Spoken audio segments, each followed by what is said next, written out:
নমস্কার বন্ধুরা, বাঙালি রান্নাঘরে আপনাদের স্বাগত। বন্ধুরা দেখুন, আমোদি মাছ নিয়ে নিয়েছি।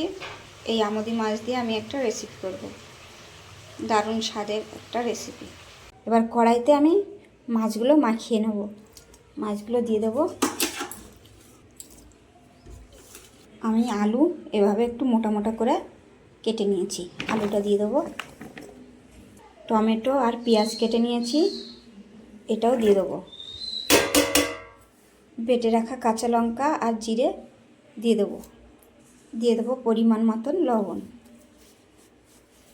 পরিমাণ মতন হলুদ। এবার দিয়ে দেবো একটু লঙ্কার গুঁড়ো। এবার দিয়ে দেবো সর্ষের তেল।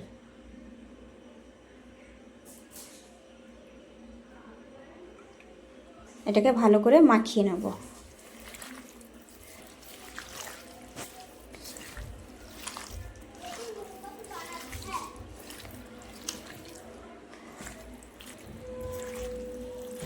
দেখুন আমার মাখানো হয়ে গেছে।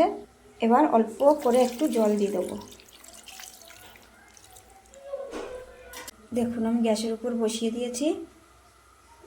আমি ঢাকা দিয়ে দেবো।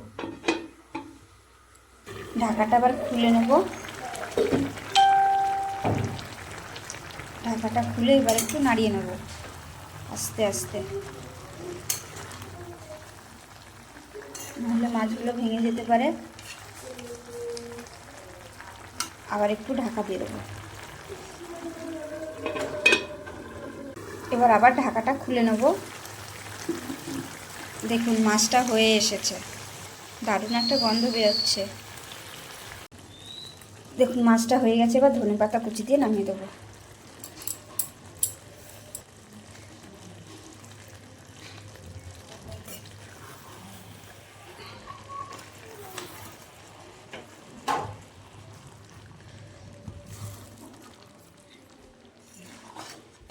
এবার আমি ঢাকা দিয়ে দেবো। দেখুন বন্ধুরা, আপনাদের যদি এই রেসিপিটা ভালো লেগে থাকে তাহলে লাইক, কমেন্ট, শেয়ার এবং সাবস্ক্রাইব করে দেবেন।